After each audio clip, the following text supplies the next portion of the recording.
Live on WFLA Now. This is Run for Fun with running enthusiast Lee Spann. Hi, welcome back to the Stream Center for this week's episode of Run for Fun. Now, we use this show to help foster a love of the sport of running because, you know what? Most of us are not going to break the tape and win a bunch of races.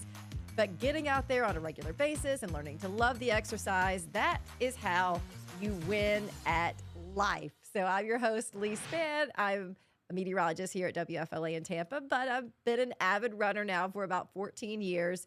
We've also been doing this show, this Run for Fun show now for about a year and a half. And I really hope we're able to get to these runners and think about the sport just a little bit differently. I'm sure we've all, I sure wish I'd had somebody tell me these things before I got, did all the wrong things before, starting to learn how to love the sport a little bit more, not push myself quite so hard. And of course, one of the people who allowed that to get to me and continues to teach me, my coach, Coach Maria. Hey, speaking of, who's not breaking the tape? Because I do that in my head every day. Right. Well, there are some. You just do that in your head every day. How about that? Because most of us are not going to do that in real life. I'm my biggest cheerleader. But when I'm all alone on the track, then I think I win. Yeah, you do win. You win in my eyes, too.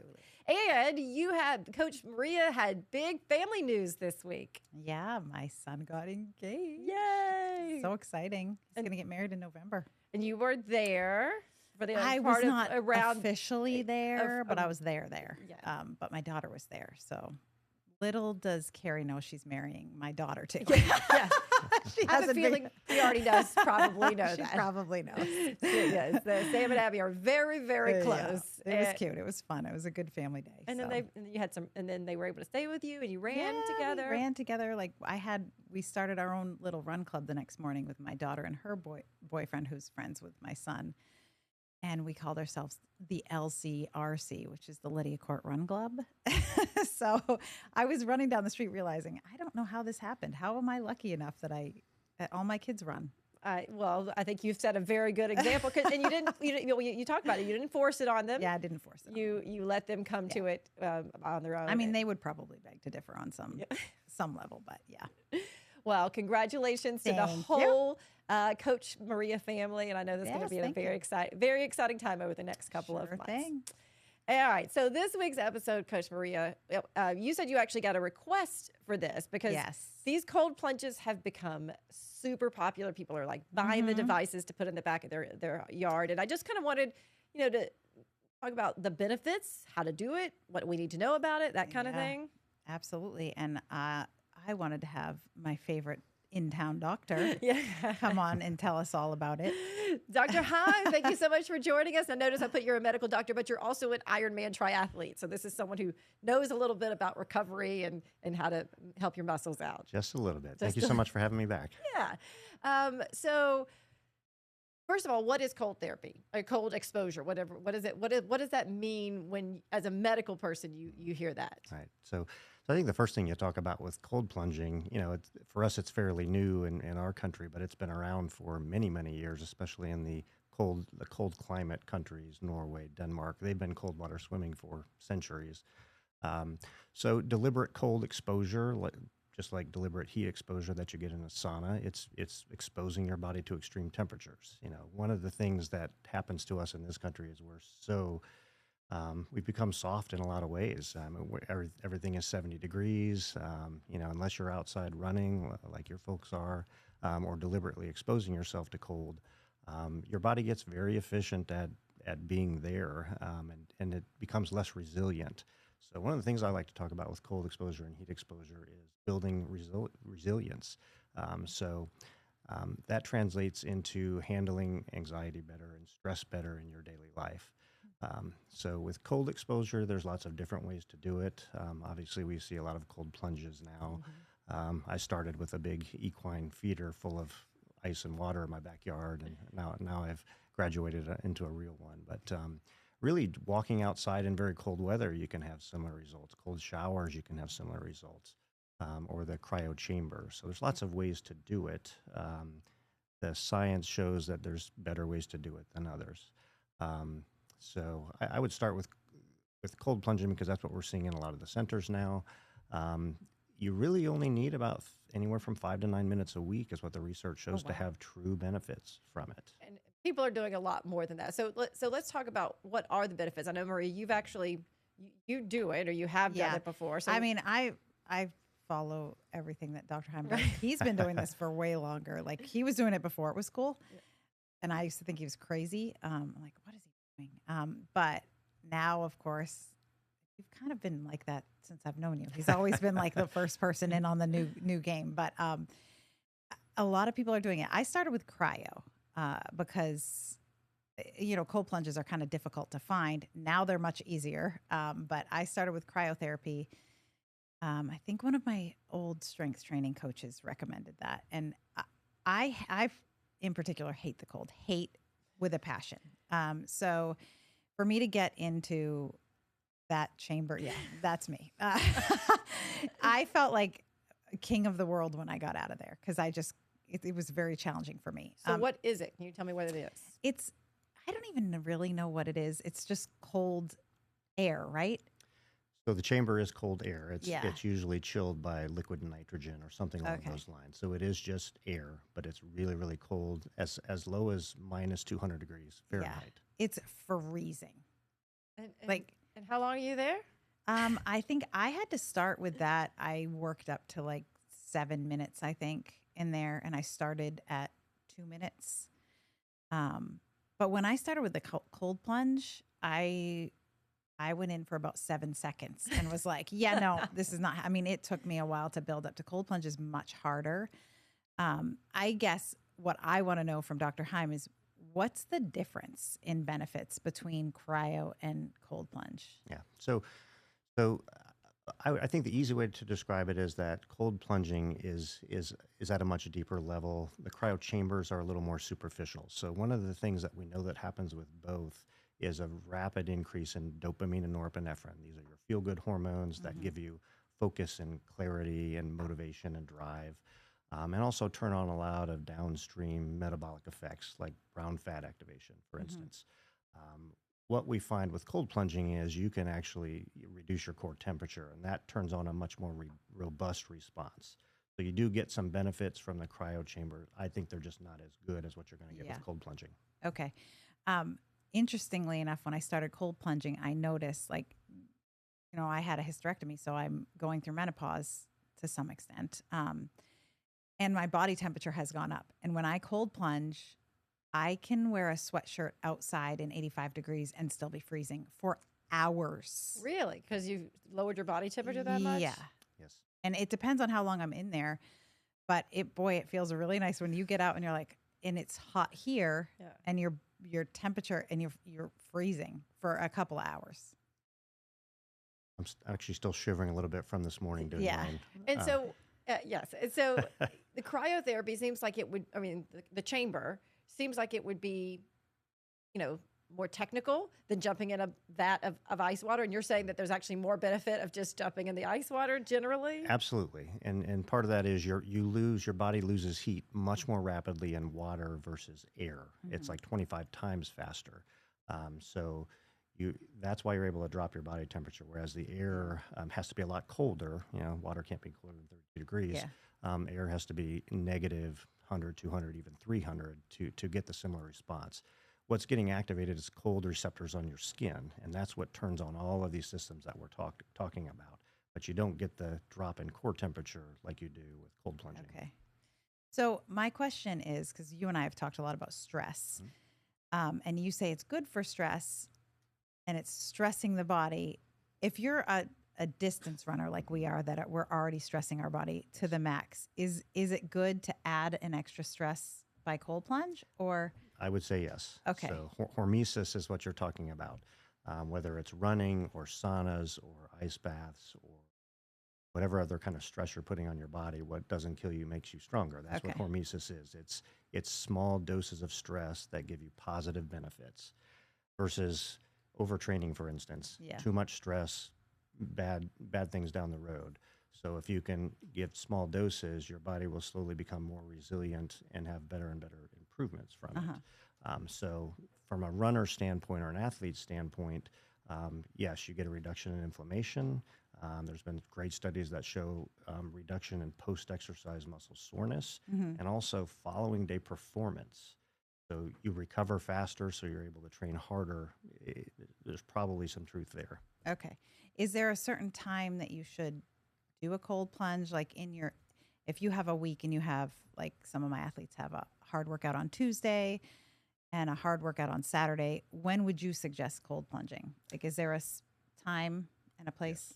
Yes. Okay. Yeah, I would say right after those exercises. Okay. The research that's done is exposure within an hour of exercise.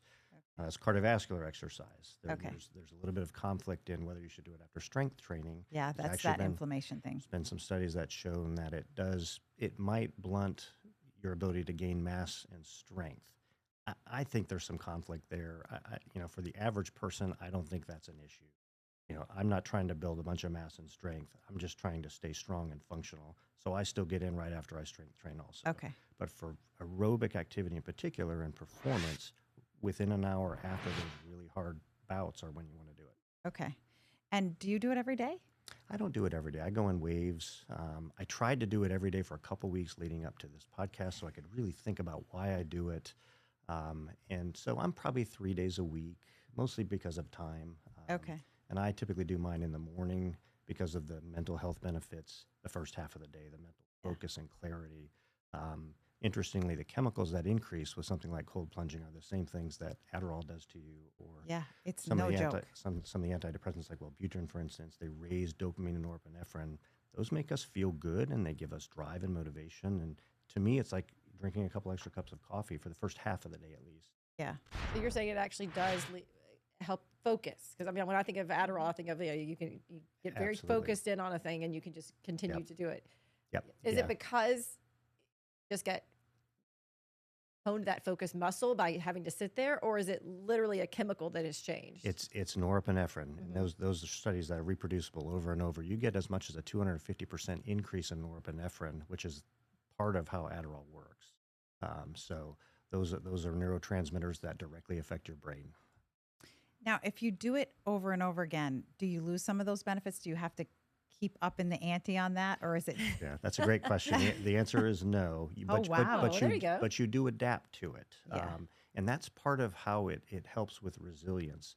When you first get in, you get this cold shock experience. Your heart rate goes up. Blood pressure goes up. You tend to hyperventilate, especially if you're new at it. Over time, your body adapts to that by adapting much more quickly. And that's by vasoconstriction. So when you jump into a cold bath, all of your arteries and veins constrict to shunt all the blood to the center of your body, your core, to protect your organs. Your body does that much faster over time. The other thing it does is you actually grow more brown fat. So brown fat is a very metabolically active fat. When we're born, we have a lot more of it. It helps us maintain body temperature and heat the body up. As we age, it atrophies. Actually, as we gain more body fat, it atrophies too. So if you can turn on brown fat and actually grow more, increases your metabolic rate and allows you to warm yourself faster when you get into that.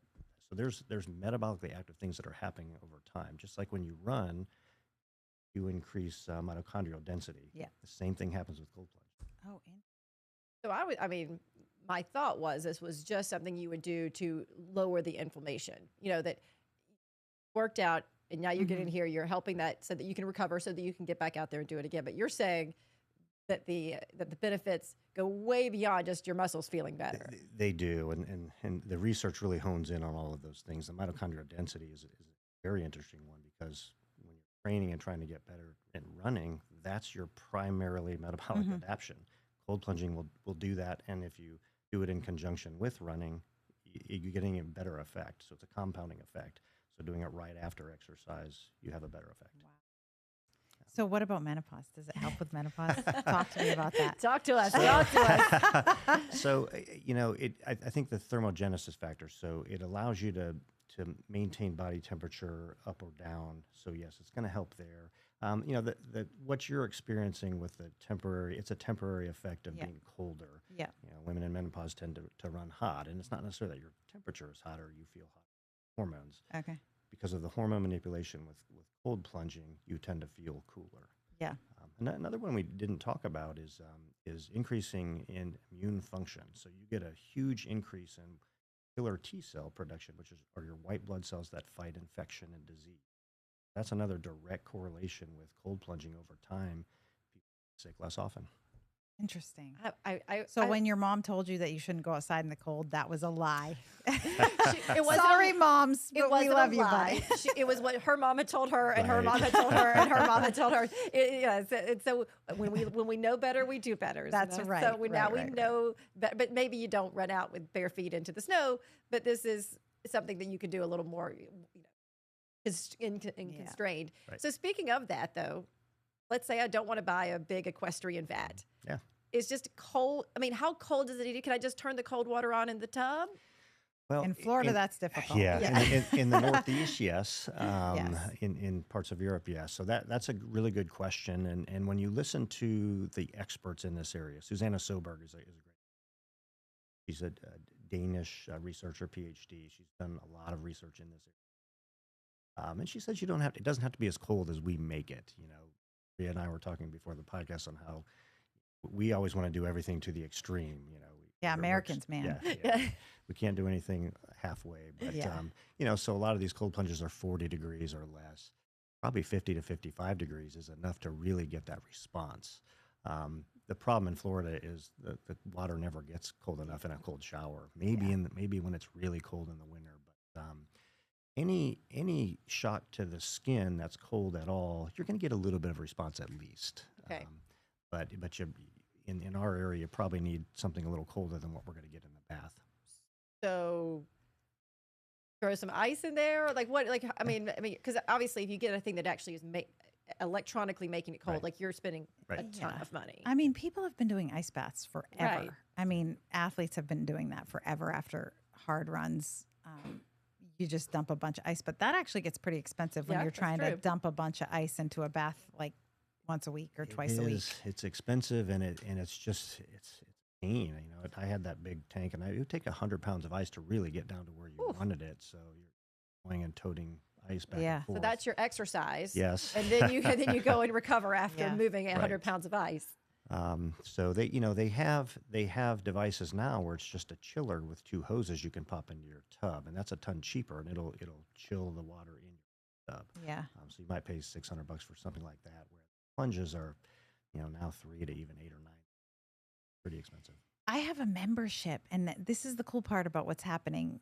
They're popping up everywhere. They have Yeah. these memberships, these recovery clinics. And one thing I want to talk to Dr. Heim about is I do at the recovery clinic, I pay a monthly fee, and then I go in and, you get a certain number of sessions, and it's a reasonable price. They pay and maintain this stuff, and you don't have to do that. So Just- that's pretty easy.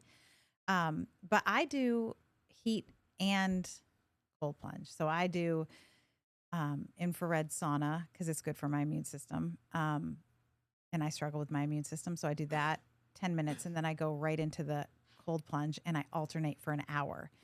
I actually talked Luke into doing it, and he was like, this is the most miserable thing I've ever done in my life. But he did feel amazing afterwards. I haven't gotten him back, but you do feel unbelievable after doing this stuff. I mean, I cannot tell you enough at how it's changed my mindset and my day. I mean, just how I feel. I haven't been sick in over a year and a half, and my kids have brought home colds from college. My husband's been sick multiple times, and I haven't even gotten the cold.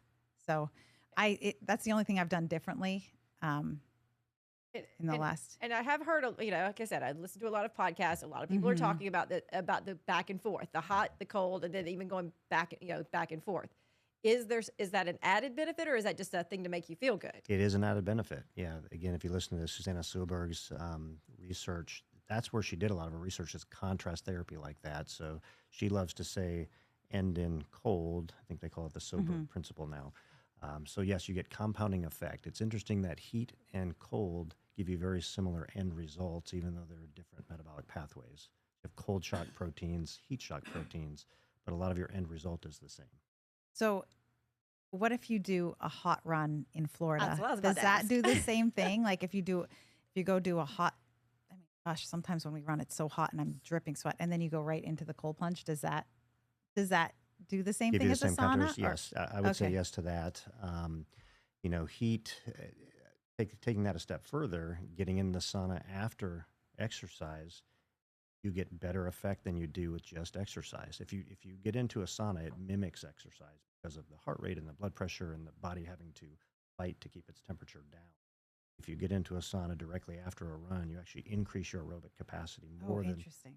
with just running. But to answer your question, yes, Okay. anytime you That heat- would be if you're- really hard. Yeah. And but is. here's my question. I have a million questions. I It's could okay. do this podcast for like 2 hours. Is the infrared sauna versus the regular sauna? The infrared sauna is like what, 135 to 145? right. Is it better to do a regular sauna or an infrared sauna? So the research is done on regular saunas. So that's what I have Okay. in my house. Okay. And you're 180 to 190. Oh, gosh. Now, How long do you have to stay in that? so the research is all 20 minutes or less. Okay. And there's a compounding effect. The more you do it, the better your results are. I'm kind of switching gears to saunas now, but the research out of those Danish and Norway countries, it's 1 or 2 days is great, 3 or 4 days is better, 4 or 5 days even better. That's for reduction in heart disease and dementia and hypertension. There's a direct correlation with reducing all of those things. But to answer your original question, yes, if you're out running in the heat, especially in Florida, that's going to mimic a sauna. Yoga towards the end of a class will do the same thing. Okay. So yes, you can use that in place of a sauna. Get the But same if you do results. them both together, it's the best. And Yes. infrared sauna does different things, right? That's So I think you probably look at that the way we did about the temperature. Do Okay. you need 40 degrees? No, 50, 55. So you probably have to stay in longer to get the same benefits in an Okay. infrared sauna. Now the light waves give you different benefits completely. That's separate from the heat. But Okay. I chose to go traditional sauna because that's where the research is. okay. I don't have to stay in as long. Yeah. Oh, I like that. Yeah. So, all right. So going back to how long are we supposed to do the cold plunge? If I am a never before cold plunge person, what should be my steps in the next couple of weeks and months? Yeah. So the research was done on minimal dosing, and that turned out to be like 9 to 10 minutes over the course of a week. So 2 or 3 sessions of 2 to 3 minutes. Okay, And so- that gives you positive benefits. So you don't need to time out with your friends. Like I did 15 minutes, I did 20 minutes, I did. Yeah. Well, it's just- yeah. And I have this friend. She's amazing. Shout out to Christina. She lives in Maine. Literally in the winter, cuts out a hole in the ice, and her buddies get in the water because they like to do it in nature, Right. which I would argue probably has even better benefits, just because anything you do in nature has better benefits. But it has turned into this like, oh, we're so hardcore. that hardcore. There's that word again that I was going to get in trouble for. But yeah, it's crazy that So that's the winter swimming. Yes. That's where this all started. In Norway and Denmark, they just jump in the water because it's cold enough to get that result. You certainly can do it too much, though. Sauna, heat and ice, there's dangers for doing Yeah. it too much. So you do have to be careful. And that's why that 20 minutes is probably a good gauge. 3 to 4 minutes or 5 minutes, something like 40 degrees is enough. Yeah. Above and beyond that, it's actually shown with sauna, above and beyond 30 minutes, you might start getting detrimental effects. So staying in that 20-minute range, 15 minutes is probably enough. With cold plunging, 3 to 5 minutes is enough. yeah. And It then is, what- and honestly, like I said, the first time I did it, I was like 15 seconds in, and I literally couldn't keep my legs in there. It was just the numb the feeling of like my legs about to. I mean, it just was so terrible. So is that 15 seconds doing anything for you, or should she? No, I Push- had to increase. Yeah. Well, I mean, I know, but that first time, did you just get out and that was it for the No, time? that was it. I was Okay. like, I'm never doing this again. And So then I there's- was mad at myself because I'm like, what are you like? You call yourself hardcore and you can't be in this water for 15 seconds. And then the next time I went, I stayed in for 45 seconds. And then even if I don't go a long time now, I can go in like up to my, neck for the first 3 minutes. And then the second 3 minutes I can put my arms in, and still haven't been able to get my head in. But the lady tells me that there are some really good benefits about getting your head in for a little bit, but I haven't been able to yet. Yeah.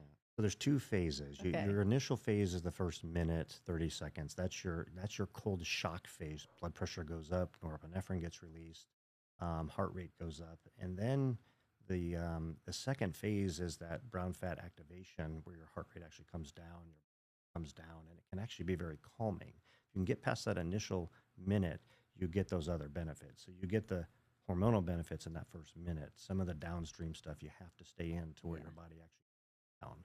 So I put in ear pods and find a song that's 3 or 4 minutes and just stay in for that amount of time. And I usually try to listen to things that have a lot of acoustics in it, so I can Not like Taylor Swift. You're not No. doing that.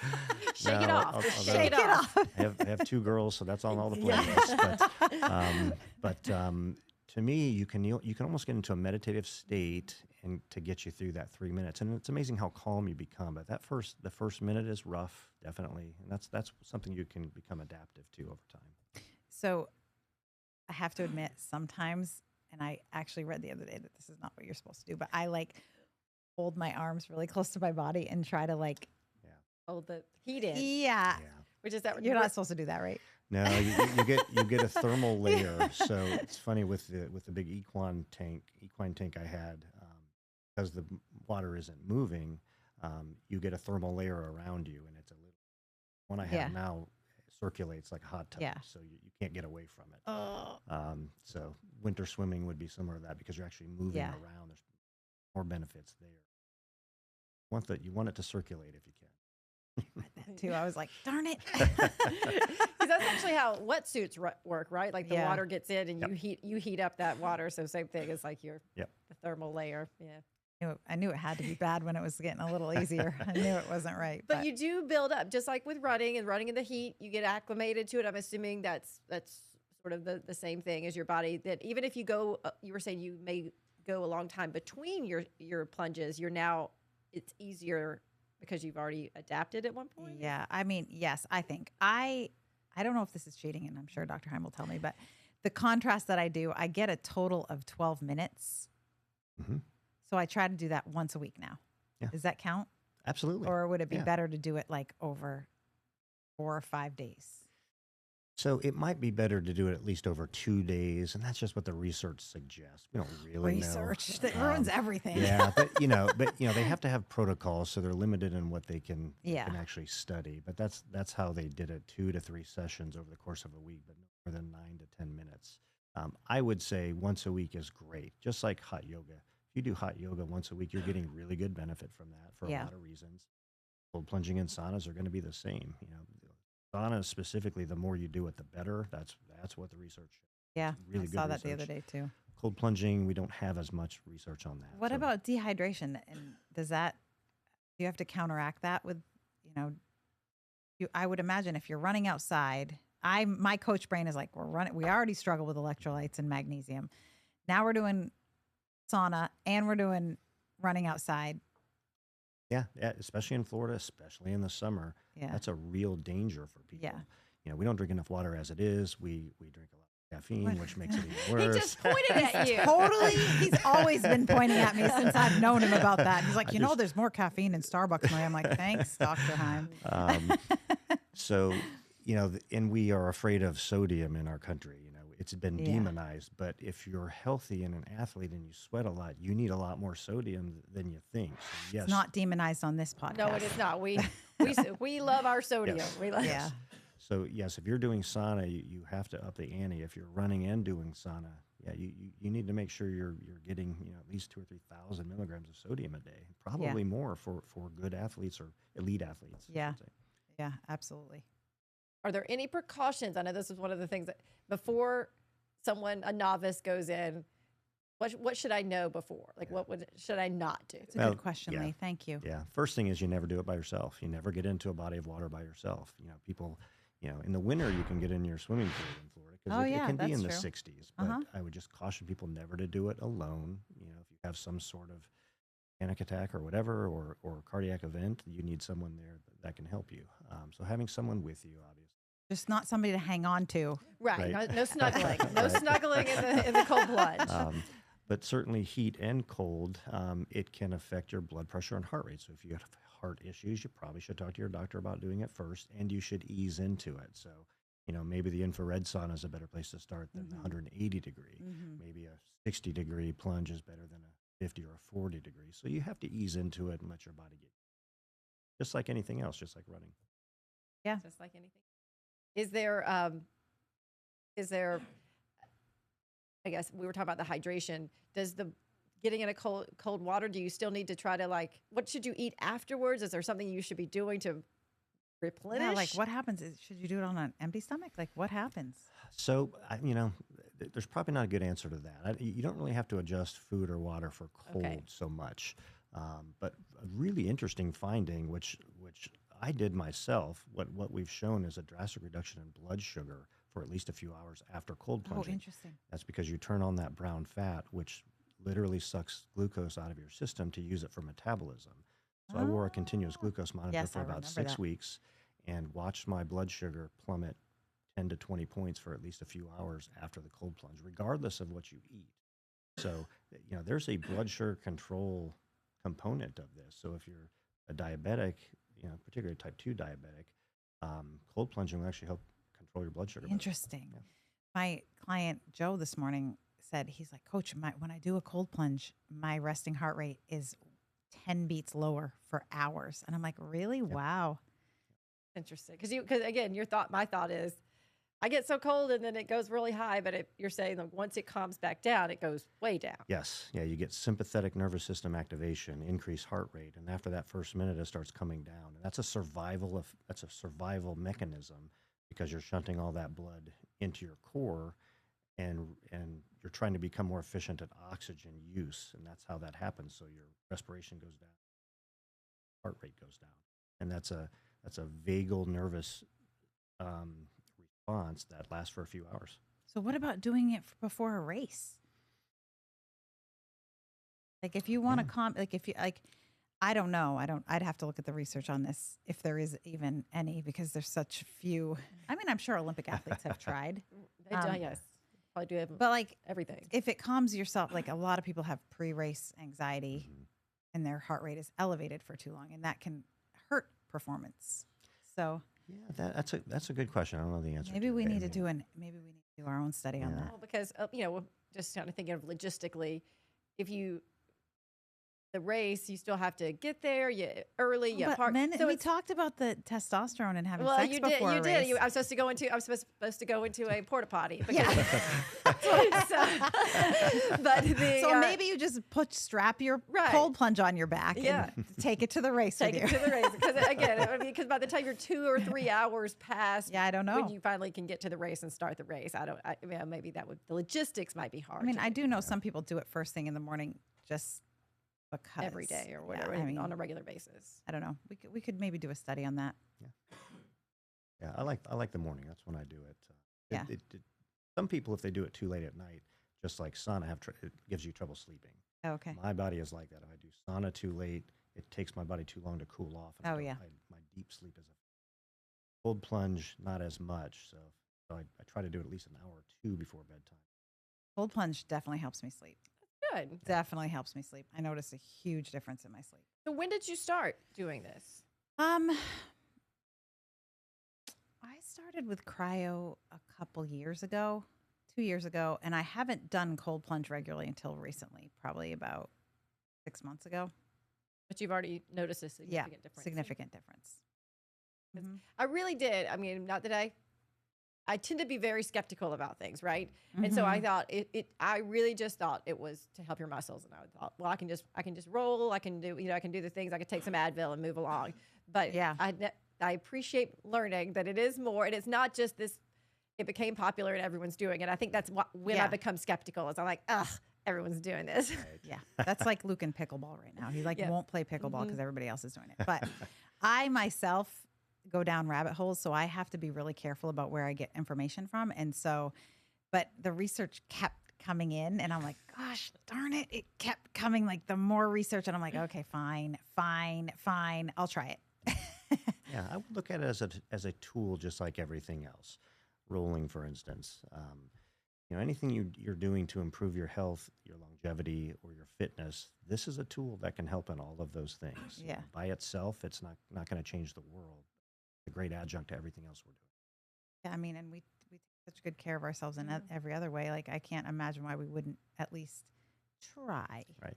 And Dr. Heim was doing it way before it was it was Doing so all the popular, things way which before it's means it's popular. probably good. I mean, Yeah. but, so I will not turn my nose up at people who are trying it for the first time now, as I'm probably going to have to be a first-time trier. And actually, one of the ways that I did hear about this more was because I listened to a podcast, and it's not a athletic podcast. It's just two dudes talking, about Yeah. Scrubs, the show Scrubs.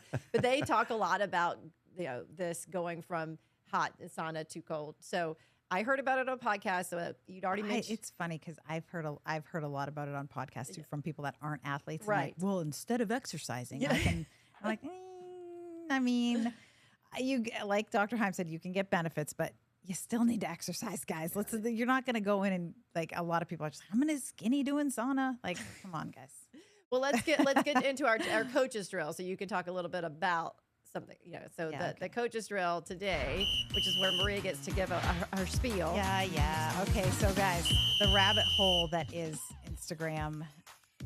We talk about this a lot, but I'm going to reemphasize the fact that make sure that you know that your sources that you're getting information from are credible. And if you are, especially one of my clients, and you are not sure, come to me and ask me, and I will tell you where to get credible sources that can give you good information, because we're athletes and we're such a small percentage of the population, and we don't get studied as much as other people do. And we do need different things than the general population. So don't go down these rabbit holes. I did happen to go down the rabbit hole. I've gone down lots of rabbit holes, and I've determined which ones are reputable and which ones are not. So come to me and ask me questions. I will tell you based on research, not based on, well, sometimes anecdote is okay, but mostly we want to do research. Okay?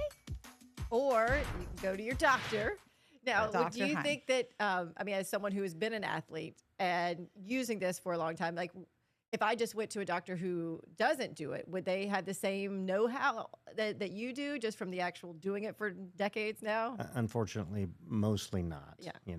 We're all much more informed these days, internet, and because of podcasts and things like that. So, but in our core training as physicians, we get very little nutrition. We get very little types of things. So, you have someone that takes a special interest and is an athlete themselves, they're going to have a lot more knowledge. But generally speaking, unfortunately, no.